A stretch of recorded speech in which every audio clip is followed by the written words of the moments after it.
record called Keep Me in Your Heart. Tremendous, tremendous album. And I defy anybody to listen to that song, Keep Me in Your Heart, for a while. And if you don't wind up bawling your eyes out at some point, you're sort of an inhuman robot, and I'm not interested in talking to you. It's a really, really fantastic record. That end-of-life stuff, what other people are going through as they approach the remainder of their days, always a fascinating read, always a fascinating interview. And it sounds depressing. It really does. You know, why do you want to read up on someone who's on their deathbed? Why do you want to hear their final interviews as they're getting ready to check out? And I'll tell you why. Because they have a perspective. They have a perspective on what life is all about. When it's all boiled down to the final stages of your time on this earth before you check out, the perspective is rattling. And it's perspective that it would be valuable for all of us to have. And you don't. You're never going to have it. You're never going to have it because you get caught up, don't you? You get caught up in the excruciating minutia of traffic, work, first of the month, got to pay bills. Oh, the kid did what at school? Oh, all that stuff weighs down on you. And you can't ignore it. It's part of going through life. But if you get an opportunity to check out some end-of-life stuff, I wildly recommend you do it. Whenever I get a chance to listen in or watch or read an account of someone's final days, I always try, if I've got the emotional fortitude that day, to look into it. Because it's a fantastic way to start your day, or it's a fantastic mindset to get into as you go through the week. When you're able to glean something from the perspective of someone whose clock is ticking.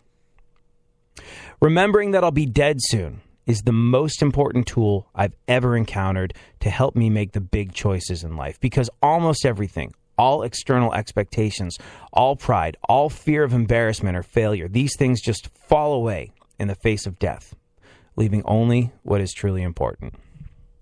Steve Jobs. Alrighty then, speaking of things that are important, I don't know if you're aware of the zeitgeist shift that can happen around the time of a national holiday. But I don't think it's ever been more clearly illustrated than by people's porn choices over the Easter weekend. It's true. Oh, gosh, it's true. It's a little disturbing that people's porn browsing habits can be affected by a holiday that celebrates the resurrection of Christ. But nevertheless, it's true. And we'll get into exactly what people were searching for over the Easter holiday. Things like Easter bunny sex. It's true. In just a little bit. Right now, though, let's weigh in with super producer to the stars, Barry Funkhauser. Check in with the events of today in our segment, My Witness News. Funkhauser, what's happening and how are you? I'm good. I just learned a lot about Clive James. Oh, really? Did you, to the internet you went? To the internet I went. I found a little clip here. The crowd patiently waited. They had been waiting for most of the day. He's just covering sumo wrestling. Were now all set to fight. But before they did, ritual demanded that they had to show off their underwear. The crowd went on, patiently waiting. And there they waited. I guess, when I was about 12 or 13 years old, maybe even a little younger, I don't know. He did he did television specials as well as having his TV shows. He did a television special on Playboy. He went to the Playboy Mansion, interviewed Hugh Hefner and his wife and whoever was Playmate of the Year that year, and there were boobs on that show. And I, about as a 12-year-old, wore that VCR, that particular video cassette out. It was fantastic. There were boobs all over the place. Like that, my video cassette of Clive James goes and interviews Hugh Hefner and does a whole special on Playboy. The Woman in Red and I can't remember. A couple of other things. Basically, those broke the pause button on my parents' VCR. Couldn't wait for mom and dad to go out. I was like, hey, don't you guys think you should hit the town, go out on a date? Yeah. I'll just be here watching this Clive James special. Oh, yeah, he's super smart. I'm learning stuff from this. Hello, 1 hour and 38 minutes into it. Even remember the time. Yep, true story. 1 hour and 38 minutes into it. Yeah, exactly. I knew the point on the video cassette. That's just before that. It starts, the VCR starts tracking. There's a little damage to the tape. Yeah, a little bit.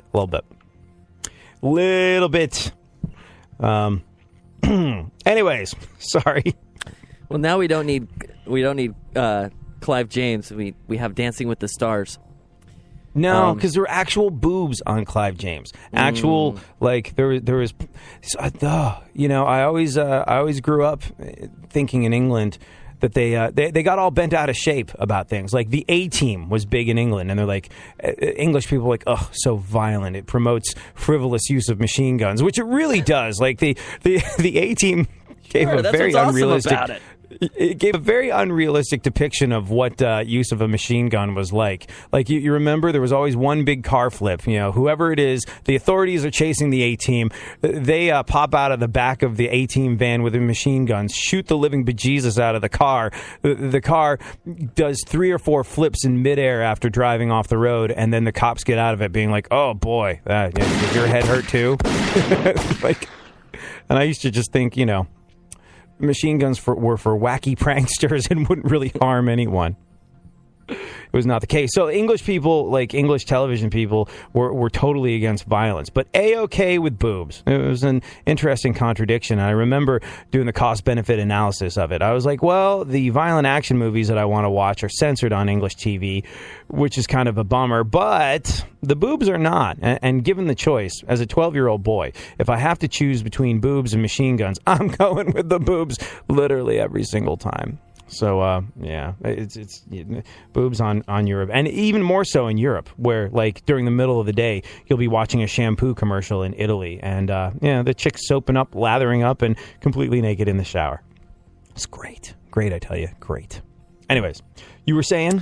Well, after being eliminated from Dancing with the Stars this week, Michael Sam said he was happy he got to go before America and share his message. Right. His message being that even being black and gay is no guarantee that you can dance. Too bad, so sad. I'm sorry. Take that, stereotypes. What else? Original Survivor winner Richard Hatch turns 54 today. He was the naked guy, right? Yeah, got in a lot of trouble, I think. He was naked on Survivor. He won Survivor. Then didn't pay his taxes and actually went to jail because he didn't give enough of his Survivor winnings over.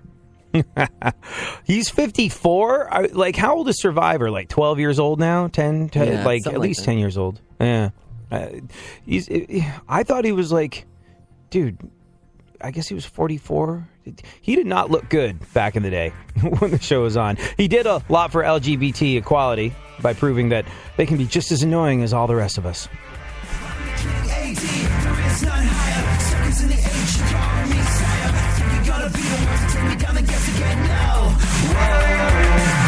Money making, skills on the mic, keep me paid every day, and for part of the battle, just bow down, better act like you know. Come on, bow down to the crown, everybody bow down, everybody bow down, everybody bow down, so the MC's bow with the crown, everybody bow down, everybody bow down, everybody bow down, so the MC's bow. Now I gotta murder the mic like every day, and any sucker standing in the way is gonna pay. So you can't pay or get the hell out my face, humiliating every other runner in the race. Cause I'm just running and hunting just like a lion. Competition is slower and you're the dying. You gotta be better than that. You know you better believe that you will never be credible, never ever be better than me. Bow down to the crown. Everybody bow down.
deserve to die, deserve to die, deserve to die. You're a piece of fucking shit and you deserve to die. So do us all a favor, fucking take your own life. You're nothing more than a dried up shit stain. We all wanna see you in pain. So save us the aggravation, put a bullet through that thing you call our brains. Save us the time, save us the trouble, save us the strife. You useless waste of space, why don't you take your own life? Because you're never was, never were, never will be. While I'm out running the streets, you're living life on your knees. It's gotta be hell to be you, so call it a day and be through. Suck on the business end of a shotgun, it's the right thing for you to do. You're a piece of fucking shit and you deserve to die, deserve to die, deserve to die. You're a piece of fucking shit and you deserve to die. So do us all a favor, fucking take your own life. I'd like to encourage your suicide every time that you are near my side. I'm struck by the bad luck that was stuck with you, always personified. Those food stamps that you live off of could be feeding someone real. And I'm sick of my tax dollars providing your every fucking meal. You fucking waste of space, you fucking waste of skin, you fucking waste of air. Put the gun to your head where you're losing your hair. You wanna know what it was that has made you this way? You were the sperm that got away when your mom was ass raped. You were the sperm that got away when your mom was ass raped. You're a piece of fucking shit and you deserve to die, deserve to die, deserve to die. You're a piece of fucking shit and you deserve to die. So do us all a favor, fucking take your own life. Do us all a favor, fucking take your own life. Do us all a favor, fucking take your own life. Take your own life. Do us all a favor, fucking take your own life. You fucking waste of space, you fucking waste of skin, you fucking waste of air. Put the gun to your head where you're losing your hair. You wanna know what it was that has made you this way? You were the sperm that got away when your mom was ass raped.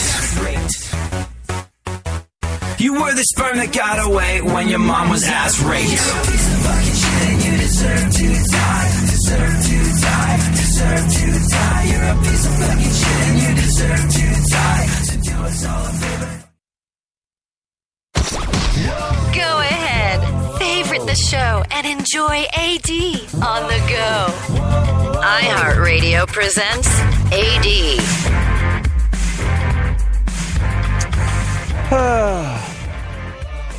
Were your porn browsing habits affected by Easter, Funkhauser?